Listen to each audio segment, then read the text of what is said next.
பாண்டியன் ஸ்டோர்ஸ்ல இன்னைக்கு பாண்டியன் இனிமே அவன்கிட்ட ஒரு வார்த்தை கூட பேச மாட்டேன். அவன் பேரை கூட சொல்ல மாட்டேன். அவன் பேரை சொல்ற நிலைமை எனக்கு வந்தா அன்னையோட இந்த பாண்டியன் செத்து போயிட்டான்னு நினைச்சுக்கோன்னு சொல்லிட்டு போறாரு. அண்ட் கோமதி ராஜி கிட்ட உனக்காக அவன் எல்லாத்தையும் அவன் தரையில தூக்கி போட்டுக்கிட்டான். இதை நீ மறக்க கூடாது, மனசுல வச்சுக்கோன்னு சொல்லிட்டு கதிர் கிட்ட போறாங்க. கதிர் ரொம்பவே ஃபீல் பண்ணிட்டு உட்கார்ந்துருக்காரு. அப்போ கதிர் கோமதி கிட்ட, நான் அப்பாவை என்னைக்குமே இப்படி பேசினது இல்லம்மா, என்னை பேச வச்சுட்டு இல்லைன்னு சொல்றாரு. கோமதி, நான் ஏன் பண்ணனு உனக்கு தெரியாதான்னு சொல்ல கதிர், சரி பண்ணிட்டல, இனி பேசாத விட்டுன்னு சொல்லி அலறாரு. அப்பாவை நான் பேசினதுக்கு என்னைக்கு எனக்கு மன்னிப்பு கிடைக்கும்னே தெரியல, என்னை தனியா விடுன்னு சொல்லிட்டு போறாரு. அண்ட் கதிர்கிட்ட ராஜி வந்து, சாரி, என்னாலதான் நீ இவ்வளோ கஷ்டப்படுறேன்னு தெரியுது, நான் வேணா ஒன்று பண்ணட்டுமா, நான் தான் பண நகை எடுத்தேன், நான் தொலைச்சிட்டேன்னு சொல்லட்டுமான்னு கேட்க கதிர், அம்மா தாயே நீ போறியான்னு சொல்றாரு.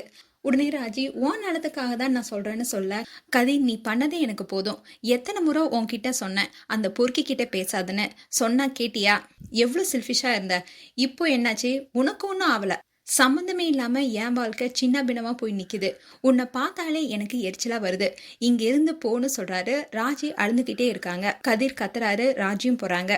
அண்ட் ரூம்ல உட்காந்து ராஜி அழுந்துட்டு இருக்க மீனா என்னாச்சுன்னு கேட்க ராஜி, கதிர்கிட்ட நான் தான் நகைய தொலைச்சிட்டேன்னு சொல்லட்டுமான்னு கேட்டேன், என்ன திட்டுறான், உன்னாலதான் என் வாழ்க்கையே போச்சுன்னு சொல்லி திட்டுறான்னு அழறாங்க.